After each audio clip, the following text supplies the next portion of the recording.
Olá, chegou a hora de você ficar muito mais informado. Veja os destaques desta edição. Petrobras anuncia cortes de gastos e prevê queda nos preços da gasolina. Reforma do ensino médio deixa dúvidas e gera polêmica entre especialistas. Repasse de imposto prevê congelamento nos preços de passagens. Compra de voto é crime eleitoral e causa cassação e inegibilidade. E veja também. Você sabia que aqui no Vale do Paraíba nós vamos ganhar ambientes com possibilidade da mulher dar à luz, ter contato imediato com o filho e permanecer num ambiente calmo, tranquilo? Hoje quem vai contar essa novidade para nós aqui é o Dr. Alberico Pereira Filho, ele que é um pediatra muito conhecido aqui no nosso vale. Pelas mãos dele já passaram muitas crianças, inclusive da minha família um monte.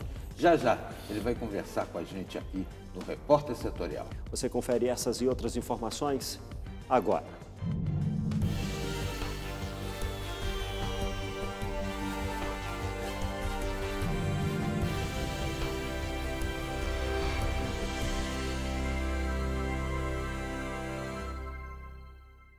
Você é muito bem-vindo. Este é o Repórter Setorial. Reforma do ensino médio. Só matemática e português vão ser matérias obrigatórias. Com a mudança, o MEC investe no ensino médio em tempo integral e na especialização do aluno. E para acelerar essas mudanças, o governo apresentou a proposta por meio de medida provisória, um tipo de texto que não dá espaço para mudanças. O texto traz a maior alteração já feita na Lei de Diretrizes e Bases da Educação, que é de 1996. O projeto também prevê que somente um dos 3 anos de aulas seja comum a todos os alunos. Nos outros 2, eles teriam a opção de aprofundar em outras áreas, como matemática, linguagens e ensino técnico. As mudanças propostas vão ser levadas ao Congresso por meio de uma medida provisória para acelerar a tramitação legislativa. Em nome do presidente Temer, nós já demandamos ao Congresso a votação da urgência, em regime de urgência do projeto que reformula a educação de nível médio no Brasil, e nós entendemos que se porventura a pauta do parlamento estiver bloqueada por número excessivo de medidas provisórias com relação a outros temas, o presidente da República poderá até editar uma medida provisória para atender à urgência da necessidade das modificações na educação de nível médio no Brasil. Se aprovada, parte das mudanças deve passar a ser aplicada a partir de 2017, enquanto outras vão ter implementação gradual nas redes de ensino nos estados. O governo quer aprovar a reforma do ensino médio até o final do ano. Foi uma grande discussão. Isso vai redundar numa base que tenha o lastro social necessário e a consistência técnica para que a gente possa ter um conteúdo do ponto de vista de ensino para as crianças e jovens do Brasil o melhor possível, com parâmetro de comparação internacional. A intenção é que o ensino médio seja mais flexível ao estudante. A proposta é que, ao longo de 3 anos, metade da carga horária do conteúdo obrigatório, que é definido pela Base Nacional Comum Curricular, que ainda está em discussão, seja extinta. O restante do tempo deve ser flexibilizado a partir dos interesses do próprio aluno e das especificidades de cada rede de ensino do Brasil. Minha gente, a reforma não prevê nenhuma mudança no Enem, o Exame Nacional de Ensino Médio. E fica permitida a contratação de professor com notório saber. Por exemplo, quem dá aula de História não precisa ser necessariamente formado em História. Você concorda com isso? Fica a reflexão. A Petrobras divulgou a atualização do plano de negócio da empresa em 5 anos. Ela teve uma queda de 25% em relação ao ano anterior. Outra expectativa é que até o fim do ano anuncie uma redução no preço da gasolina, junto com uma nova política de valores para os combustíveis. Atualmente, a gasolina comercializada aqui no Brasil está em até 30% mais cara que na média dos preços lá no exterior. A medida visa recuperar investimentos previstos em mais de 74 bilhões de dólares. Entre os pontos tratados no plano de negócios está a venda de participações da BR Distribuidora. Parente disse que o modelo para os termos da venda deve ficar pronto em cerca de 2 semanas. E mencionou que investidores nacionais e estrangeiros já expressaram interesse no negócio. E mesmo com os peritos da indústria preocupados com as questões legais, que podem dificultar os esforços da Petrobras em cobrir o rombo de cerca de 125 bilhões de dólares, Parente está otimista sobre o futuro. O setor de óleo e gás, no meu modo de ver, com toda certeza, é o setor que responderá mais rapidamente a essa transformação no ambiente de negócios, iniciando imediatamente, tão logo essa melhoria do ambiente de negócios, do marco regulatório esteja concluído, inicia-se imediatamente uma série de investimentos no nosso país, seja por força do nosso programa de desinvestimento, seja por força de novos leilões que o governo vai fazer. A estatal brasileira é alvo de ação judicial nos Estados Unidos. A empresa é acusada de violação das normas do mercado de capitais no país. É hora do plantão da redação.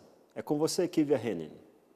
Faltam poucos dias para as eleições e, por isso, mandados de prisão não devem ser cumpridos pela Polícia Federal, principalmente na Operação Lava Jato, até a semana que vem. Esse é o prazo.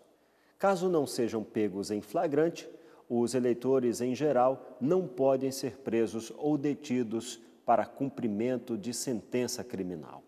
A regra está prevista no Código Eleitoral e serve para garantir a liberdade do voto. No próximo domingo, pelo menos 144 milhões de eleitores devem ir às urnas para eleger vereadores e prefeitos. A regra vale até 48 horas após o encerramento do pleito. A gasolina está há 12 meses seguidos mais cara aqui no Brasil. Isso ajuda a Petrobras a sair do vermelho, mas acaba prejudicando e muito o consumidor, a mim e a você. O movimento nos postos já caiu 14% em relação ao último ano. O preço do diesel também aumentou.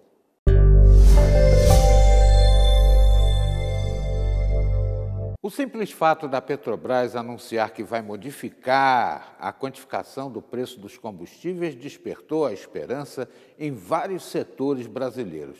Praticamos aqui um dos preços mais caros do mundo em matéria de combustíveis e não respeitamos as cotações internacionais que várias vezes fizeram baixar o preço do barril, e a Petrobras continua praticando aumentos, porque o custo Brasil incide fortemente na formação do preço final dos combustíveis, com taxas, impostos e uma série de outros valores.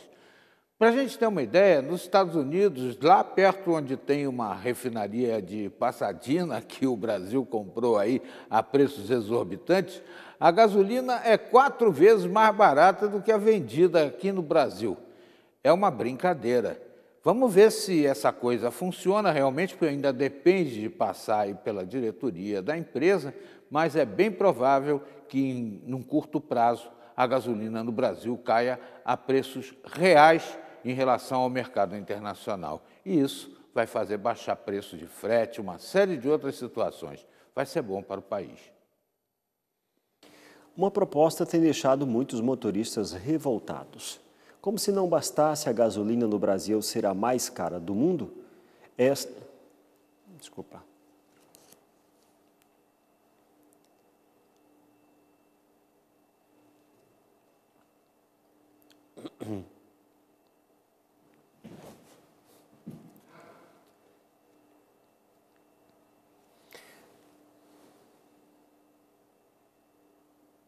Uma proposta tem deixado muitos motoristas revoltados. Como se não bastasse a gasolina no Brasil ser a mais cara do mundo, está em discussão a possibilidade dos motoristas de carro de passeio financiarem o transporte público pagando ainda mais caro pela gasolina. A justificativa é que o repasse do ajuste no valor do combustível poderia congelar o preço da passagem de ônibus. Não dá para imaginar São Paulo sem o transporte coletivo. Só na capital são 15 milhões de viagens por dia. Mesmo assim, ainda é grande a quantidade de pessoas que usam o carro como principal meio de transporte. O custo para manter os ônibus em atividade é alto e a tendência é de que o usuário pague passagem cada vez mais cara.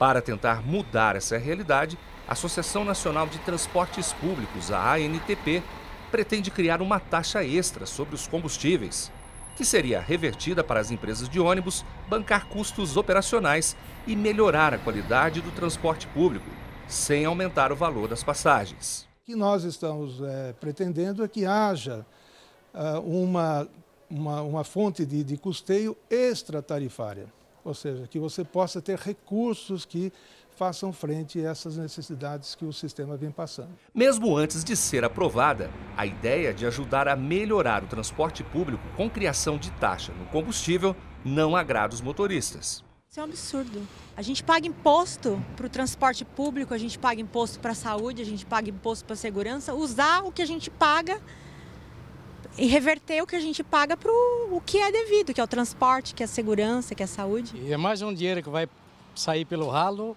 e não vai melhorar o transporte público. Já tentaram isso há quanto tempo? Agora, criar mais um imposto num combustível que já está extremamente caro, sabe quanto tem incide de impostos nos combustíveis? Pô, é só procurar para ver. Mas a gente também tem que ver o outro lado, então eu acho assim, eles têm que ter um outro método, né, de estar melhorando o transporte público e ao invés de tirar do nosso também, né? A princípio eu não concordo. Eu acho que nós já pagamos taxas demais e que isso é obrigação do governo cumprir com essa possibilidade desse benefício. Jonas é motorista há 35 anos, 15 deles na função de caminhoneiro. Ele apoia a ideia de criar a taxa sobre o valor do combustível, mas com restrição. Ver se é isso mesmo, né? Se realmente vai funcionar, né? Se o pessoal vai respeitar isso aí, né? Para quem utiliza o transporte coletivo todos os dias, reduzir o valor da tarifa é uma ótima proposta. Difícil é saber se, na prática, essa iniciativa irá funcionar. Eles vão aumentar o combustível, colocar essa taxa para abater a passagem. E eu acho que eles não vão abater a passagem. Vai subir o combustível e a passagem vai continuar o mesmo preço. Vai ajudar muito a gente, que a gente precisa do transporte para estar se locomovendo, né? Mas você acha justo cobrar isso de quem tem carro, do combustível da pessoa que tem carro? Não acho justo, não. O jornalista Marcos de Souza, editor do Mobilize, portal especializado em notícias sobre transporte público, acha positiva a proposta. Segundo ele, quem anda de carro tem mais conforto, ocupa mais espaço e transporta pouca gente. E isso não é justo com quem anda de ônibus. Então, a ideia de que o usuário do automóvel, que consome combustível, ele pague, ajude a financiar o transporte coletivo, é uma ideia interessante, que ela equilibra, ela cria uma relação de equilíbrio entre quem usa o transporte público e quem usa o automóvel no dia a dia. Frutas, biscoitos e iogurtes representam 98% dos lanches de crianças.